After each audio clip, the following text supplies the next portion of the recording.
Deja, and today we're going to be talking about the Constitution.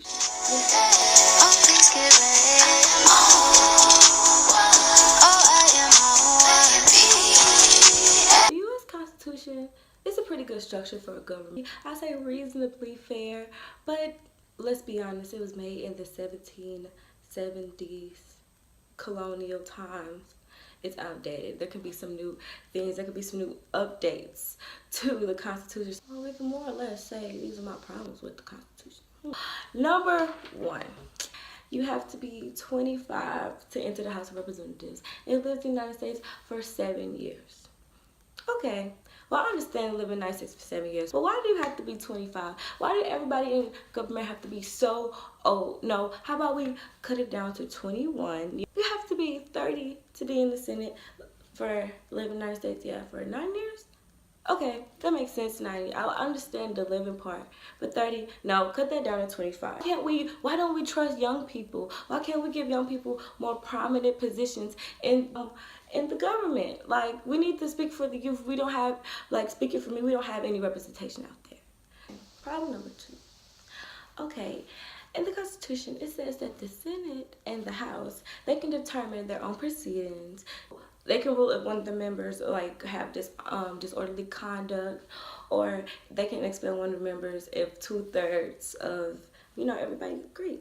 That's kind of interesting. Now think about it. When they get in there, when you're actually a Senate or a House of Representative, you gotta play ball. You gotta do what everybody else is doing. You can't basically go on your own because you're gonna be scared everybody else gonna turn on you. They can determine where your behavior is disorderly or anything like that. That is just, I think it's a big conspiracy. It's a big conspiracy so the people on top can stay on top. It should be a freaking list. This is unacceptable. This. Not no, we determine it on the ball. No, that's very, very shady. Okay, number three. Members of Congress cannot get arrested in the middle of a session. Like, police want to come get them, they could not. I mean, unless it's like, what, felony, treason, breach of peace, or whatever. I mean, but still, just that, it kind of make Congress feel superior to every other American. It's not cool. Problem number four, back to the age thing. The president has to be 35. Like, let's be realistic.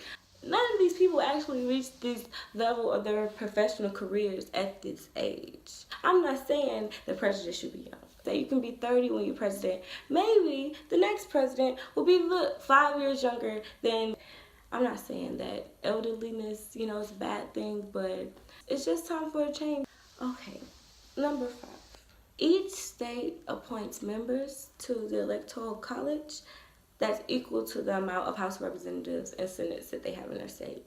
Just throw the whole Electoral College away. I understand why they had them back in the 1770s. They appointed them because they thought regular Americans were dumb, they were uneducated. But hey, it's 2018. Everybody go to school. This country really should be built on popular democracy now. What's the point of us voting if somebody else is just going to take the power away from us? We're educated, and now we can make the decision. My final problem with the Constitution. President, the vice president, and all civil officers are going to be moved from office for like treason, felonies, bribery, high crimes, misdemeanors, and stuff like that. Well, I don't understand the president and the vice president. Like, why the civil officers have to be removed from office for just a misdemeanor? That's so scandalous, That like prostitution and stuff like that. Like, what that man do? When he cheat on his wife and what he do in his bedroom is not our business. It's not like, why should he be removed from office? Like, I'm just talking about civil officers, you know what I'm saying? I mean, the president, vice president, that's a different story. But as far as civil officers, kind of let them live a little bit more. Our final thoughts on what we have to say about the Constitution. It's very misogynistic. When I was reading about the president, I just knew, it would never, ever be a she, And just now, 2018, they couldn't have just amended to a they. I found it pretty interesting that, American cannot be convicted of treason unless two people testify against you, right? To doing the same thing. Or unless you confess in open court. So, that's pretty interesting. That's all for me and Bobby here. Bye, guys.